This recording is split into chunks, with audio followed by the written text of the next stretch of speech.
Ahok telah sipak semak, Jokowi tinggal pukul ular beludak. Seorang teman menginbox saya dengan sebuah pertanyaan.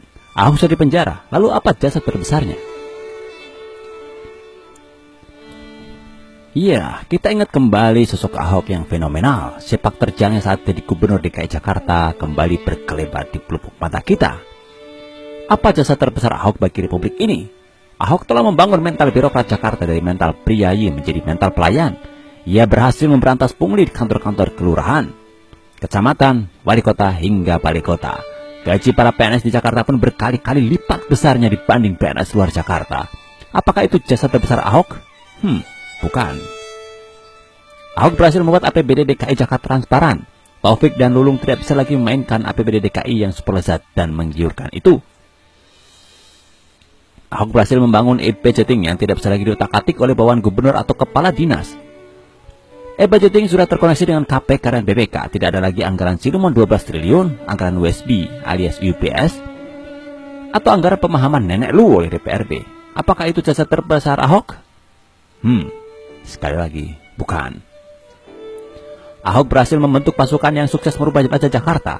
Ada pasukan Orange, ada pasukan Ungu melawan Pikun, pasukan biru menjaga tata air, pasukan hijau menjaga keindahan taman, pasukan kuning mewujudkan sarana dan prasarana, pasukan merah merenovasi rumah, sungai-sungai di Jakarta, got dan jalan serta trotoar jadi bersih. Apakah itu jasa terbesar Ahok? Sekali lagi bukan. Ahok berhasil membangun masjid di balik kota, di Daan Mogot membangun puluhan ribu unit rusun, merelokasi penghuni liar di bantaran sungai, membersihkan waduk-waduk, menggusur bisnis lendir di Kalijodo, membangun ratusan taman indah, memaksa para pengusaha ikut membangun DKI dari dana CSR mereka, meningkatkan pendapatan Pemprov DKI dari area parkir, iklan, dan membuat para preman liar tak berkutik. Apakah itu jasa terbesar Ahok? Sekali lagi, lagi, itu bukan. Ahok berhasil membuktikan BPK ngaco, dan kini para pejabatnya terbelit kasus suap, jual beli, penilaian WTP, wajar tanpa pengecualian. Pun Ahok berhasil membuat anggota DPR Senayan ketakutan dan terkencing-kencing di celana ketika ia menantang dan menyebut mereka kampungan, dan akhirnya tak berani memanggilnya terkait kasus lahan sumber waras. Bahkan Ahok sukses membuat logika Ratna Sarumpait terbukti dungu saat ia menuduh Ahok telah membeli KPK, Polri, dan TNI. Apakah itu jasa terbesar Ahok? Lagi-lagi bukan. Jasa terbesar Ahok adalah menyelamatkan NKRI dari kehancuran. Rupanya sejak tahun 1998 atau 19 tahun yang lalu, gurita misi para kaum penghancur Pancasila, anggotanya sudah mencapai 12 juta jiwa. Penegak negara khilafah telah diam-diam merancang negara khilafah lengkap dengan dasar negara dan undang-undangnya.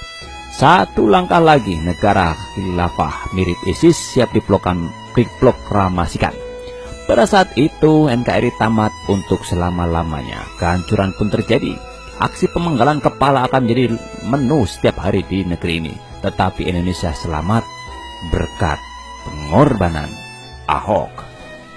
Ahok telah berani menyibak semak yang dipenuhi oleh ular beludak. Ketika Ahok fight dan melawan mereka yang menyalahgunakan surat Al-Maidah, ular-ular beludak pun menyerbunya. Ahok dipatok dengan ganas. Ahok pun dipenjara. Namun pada saat bersamaan, Ahok berhasil membuat ular-ular beludak itu keluar dari semak. Ular-ular beludak inilah yang hendak mengganti Pancasila, yang hendak menghancurkan NKRI. Ada mantan menteri, kini komisaris sebuah UMN ketahuan mendukung negara khilafah, dan kini sedang bertobat mati-matian dan kembali mendukung NKRI. Ada mantan ketua MPR, ketua sebuah ormas Islam, disebut Bapak Reformasi ketahuan ikut menampung uang korupsi dan sekarang ikut menyerang KPK sambil memproklamasikan dirinya adalah sosok suci. Ada juga yang menyebut dirinya imam besar umat Islam Indonesia, anti Pancasila dan terlibat chatting pornografi, dan kini kabur ke luar negeri. Ada oknum-oknum yang memfitnah Presiden Jokowi sebagai antek PKI. Ketika dibawa pengadilan tidak ada bukti dan orang yang bersangkutan dihukum 3 tahun penjara. Pun ada ustadz yang menuduh istana sebagai basis rapat-rapat PKI. Kini ustadz yang bersangkutan telah ditetapkan sebagai tersangka bersama dengan sosok yang lain, pelaku makar. Kini mereka berjuang mati-matian melepas diri dan dengan jargon telah dikriminalisasi. Beberapa hari yang lalu ada pengusaha kaya, pemilik beberapa media, ketua partai Gurem yang sebelumnya sesumbar mengancam jaksa dan sangat yakin bahwa suatu saat akan menjadi pemimpin Indonesia.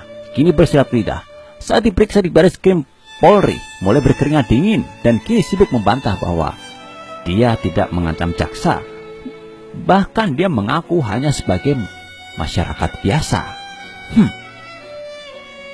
Jasa terbesar Ahok adalah berhasil menguak ke permukaan siapa-siapa pengkhianat NKRI, siapa-siapa mereka yang sok suci namun korup.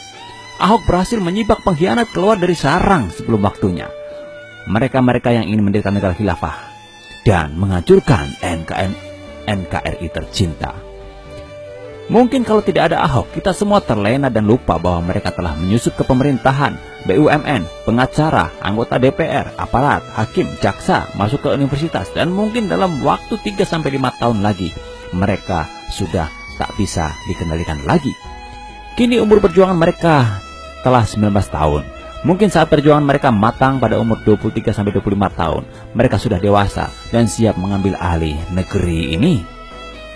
Mereka telah siap mengambil alih negara ini, namun keburu digagalkan oleh Ahok. Ahok berhasil memunculkan mereka ke permukaan sebelum waktunya. Dan kini wadah para pengkhianat itu atau organisasi politik mereka akan segera dibubarkan, dikuliti, dan kalau tidak bertobat akan digebuk, ditendang, dan dicewer oleh Jokowi. Jokowi sudah berulang kali menyatakan untuk menggebuk mereka yang anti Pancasila alias pengkhianat NKRI. Jadi ketika Ahok berani menyibak semak, ular-ular beludak pun keluar. Jokowi sekarang sudah paham kepala ular beludak yang mana yang harus diremuk dan digebuk, ditendang, ditampar. Publik pun hanya menunggu dan menunggu kapan Jokowi memukul dan meremuk kepala ular-ular beludak itu tanpa ampun. Salam NKRI.